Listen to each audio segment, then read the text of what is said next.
Bonjour, mon nom est Lise Genova. Aujourd'hui, je vais vous interpréter cette peinture que j'ai faite et je vais vous montrer d'après la base et deux différentes manières peut-être de travailler. Mais je vais commencer avec la manière que la plupart des gens commencent, avec un tableau qui est blanc et puis faire un dessin avec un crayon. Et ensuite, je vais vous montrer l'autre manière de le faire que moi je préfère. Je vais commencer par vous faire une esquisse du dessin de ce que j'ai fait sur ce tableau. C'est une peinture qui ne devrait pas tellement trop longue à faire. Celle-ci, je l'ai faite plutôt impressionniste parce que je voulais avoir pas trop de détails parce que ça prenait trop de temps. Alors, je vais vous montrer que si vous commencez avec une toile qui est blanche, vous pouvez faire un dessin avec un crayon.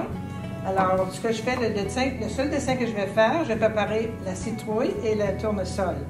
Où se trouve la citrouille. Je ne fais pas de gros détails, juste un peu une petite esquisse. Et la fleur de tournesol qui est juste à côté de la citrouille. Le centre ici. Et c'est tout ce que je vais faire. Parce que le reste, je le fais avec mon pinceau. Et je vais vous le faire avec un tableau que j'ai déjà commencé à mettre de la couleur dessus. Ce que je fais j'appelle ça, c'est une manière que j'ai apprise d'une autre artiste. Celle-ci, on fait une base avec un papier de soie qu'on chiffonne. Pour la base, avant de mettre le papier, mettez du vernis avec un petit peu d'eau dans le vernis et vous le mettez sur la toile. Ensuite, vous étendez votre papier sur la toile avec votre pinceau, très délicatement, parce que le papier est très, très délicat. Vous mettez sur la toile un peu partout, comme ça, vous le mettez jusqu'à temps que tout soit bien aplati et vous laissez sécher. Quand vous mettez ce papier sur la toile, comme ça donne beaucoup de texture. Et moi, j'aime avoir une peinture qui a un peu de texture. Et aussi, ça vous avance un peu plus vite dans les détails. Et ça vous donne des surprises quand vous mettez la peinture. C'est pour ça que j'aime faire ce genre de peinture. Alors là, je vais vous montrer comment j'ai fait en dessous les couleurs que j'ai fait en dessous. Vous pouvez faire les couleurs en dessous ou par-dessus, ou juste mettre le papier et faire la couleur par-dessus, ça n'a pas d'importance. Et je vais vous montrer ce que j'ai fait pour que ça vous donne une idée de comment j'ai étendu la peinture sur la toile. Alors, je prends les couleurs qui sont dans la peinture ici. Le rouge avec le jaune va vous faire une belle couleur d'orange. Alors, je mets à peu près où la... Alors, j'ai pas fait mon esquisse, excusez-moi. L'esquisse, je le fais avec un crayon à mine blanche. Alors, je fais le même genre de choses que j'ai fait sur l'autre toile, mais avec un crayon blanc. Comme ça me donne une idée à peu près où placer ma citrouille et ma fleur. Alors maintenant, je peux étendre un peu. Je le mets, ça n'a pas de détail du tout. Je vais juste faire quelque chose pour que ce soit intéressant. Est-ce que vous voyez comme la texture prend la peinture très différemment que si vous le mettiez avec un pinceau? Sur une toile qui soit lisse, je trouve que ça donne beaucoup de beaux effets. Je vais ajouter un peu de rouge, parce que je vois du rouge dans ma peinture. Alors, je mets des couleurs où je les vois. Alors, le jaune avec le blanc va donner un peu plus pâle. Je vais faire un peu plus pâle que ce jaune-ci, pour commencer. Alors ça, je vais ajouter un petit peu ici de la fleur. Et j'en mettrai pas tellement dans beaucoup d'endroits, juste ici ou là, mais pas trop tout de suite. Alors vous voyez l'effet que ça donne. On voit quelques couleurs déjà qui sont là. Et maintenant, je vais mettre du vert. Alors bleu et jaune font le vert. Et j'ai du vert Telo, qui est plutôt une couleur turquoise, qui donne des bleus turquoise ou des verts turquoise. Et j'ai du bleu ultramarine qui est un peu plus sur le côté du mauve. Alors, je vais prendre un petit peu des deux. Je vais ajouter cette couleur-là.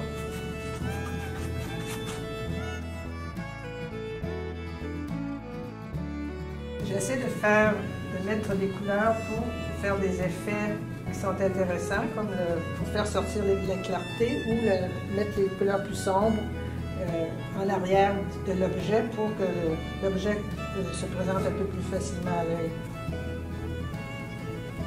Si vous voulez faire un peu plus foncé que le brun, si vous voulez faire presque le noir, vous pouvez mettre votre burnt umber avec du rouge ou du bleu pour faire une couleur plus foncée.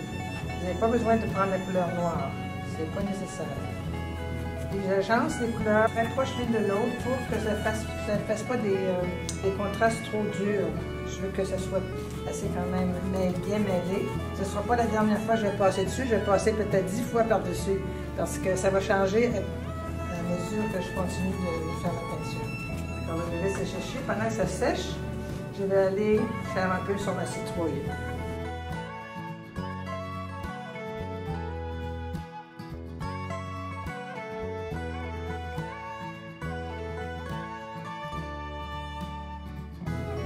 Faire des effets de clarté pour faire les crevasses qui sont dans la citrouille.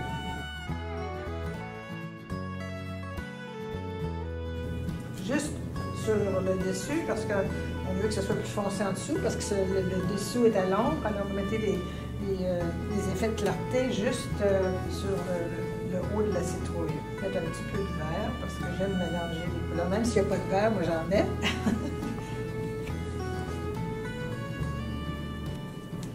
Je vais faire pour que ça creuse ici dans la citrouille, pour que ça donne l'idée que ça creuse ici, il faut mettre un peu plus foncé. Alors je vais prendre mon brun et je vais le mettre autour de la tige. Et là c'est encore assez mouillé, alors la peinture ne sera pas assez épaisse, alors il faudra que je revienne. Alors entre-temps, je vais faire les sillages ici dans la citrouille.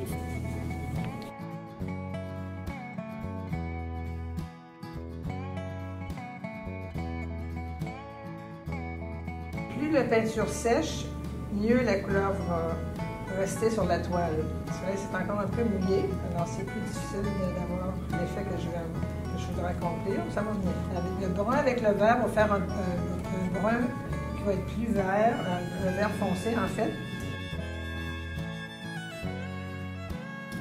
Toujours le vert foncé, les couleurs foncées vers le bas, juste en dessous, la citrouille. Je vais commencer à mettre un peu de jaune ocre, le jaune ocre qui est un peu plus foncé, qui a un peu plus de brun que celui-ci. Alors je vais mettre les deux ensemble et puis je vais commencer sur mon tournesol, un petit peu de blanc aussi. Faire sortir les pétales de la fleur du tournesol, je vais mettre un petit peu de blanc dans ma peinture pour que ça sorte mieux sur la toile. Là, je ne fais pas beaucoup de détails sur ma fleur, juste donner la couleur, mettre la couleur, après ça, je ferai un peu plus de détails. La fleur de tournesol a des pétales qui sont un peu d'un côté et de l'autre, alors pour différentes directions.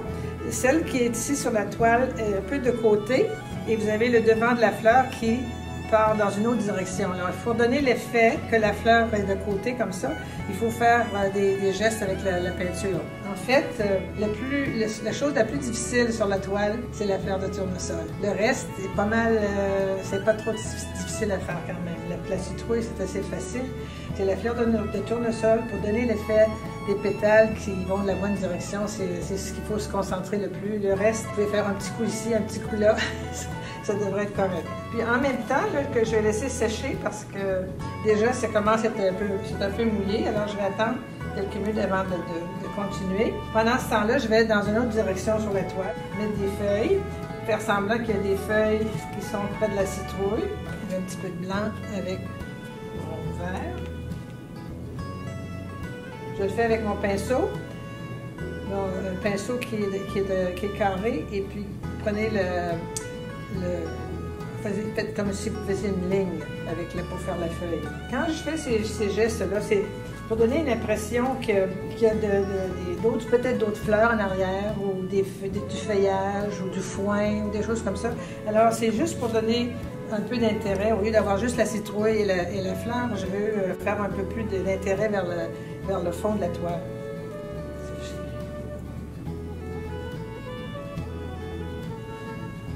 Je vais aller chercher du jaune pour mettre un petit peu d'éclat vers l'arrière ici.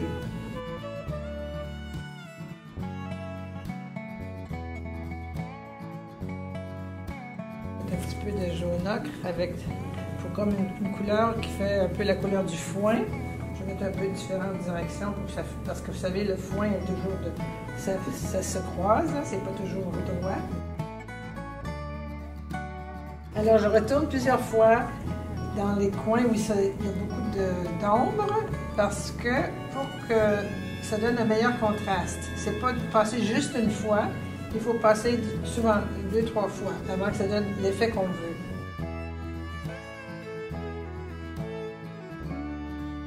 Là, je vais retourner sur ma citrouille.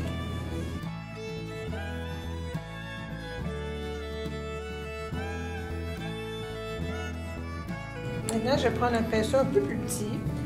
Et puis, pour faire les sillons, je ne vais pas les faire trop raides, alors je vais prendre mon autre pinceau un peu plus petit pour les mettre, pour les adoucir.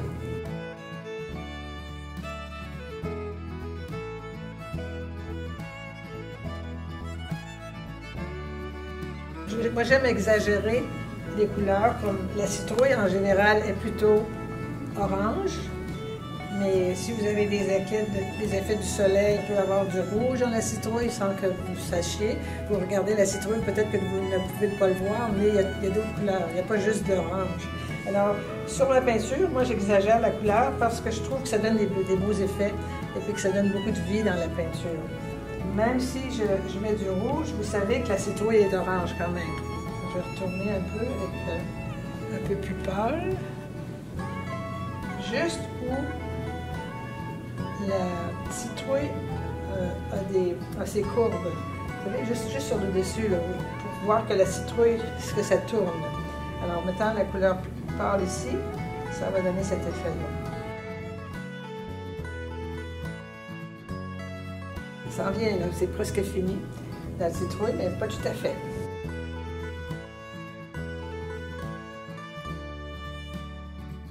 Maintenant, je vais faire la tige pour la citrouille avec un petit peu de vert, un peu de jaune.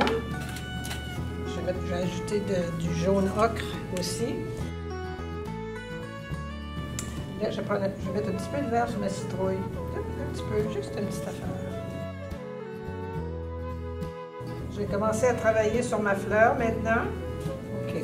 Alors maintenant, c'est des tons de jaune. Il y a de l'orangé, comme du jaune ocre avec du brun, du jaune. C'est la couleur orangée avec un peu plus pâle. Après, il y a un peu de jaune et puis un petit peu de brun. Alors, ces couleurs-là, en fait, couleur d'automne. Là, je vais essayer de faire plus les pétales. Je vais essayer de me concentrer sur les pétales, de la forme des pétales. Il y en a qui sont plus courtes, il y en a qui sont un peu plus longues. Alors, si ça donne un peu plus d'intérêt, si on ne les fait pas toutes pareilles.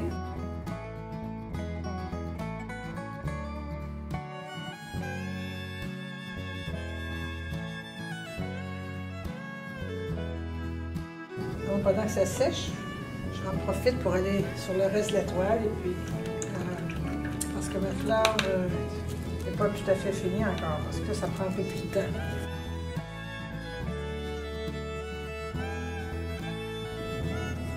Je vais faire des petites feuilles sur la citrouille.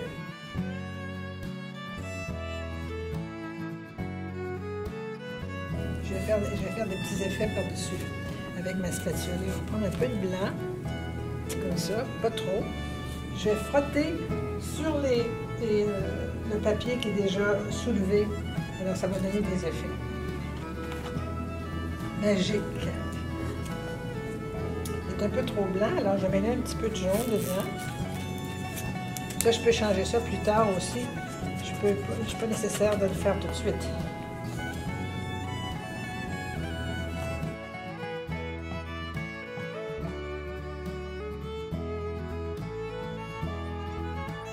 Je vais atténuer les lignes. Parce que je trouve que j'en ai mis trop, alors je vais les enlever.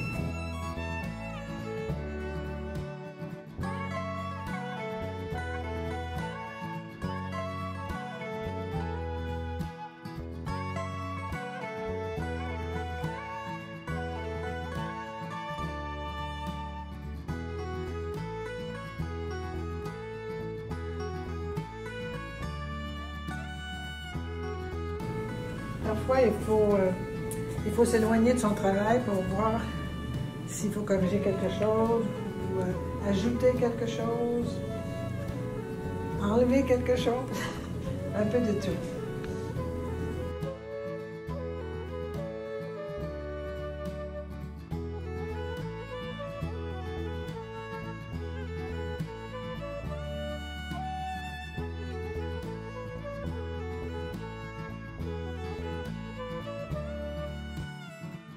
J'espère que vous avez bien aimé la démonstration. Celle-ci est sur bois. J'avais commencé celle-ci sur bois. Celle-ci, je l'ai fait sur une toile. Au revoir et à bientôt.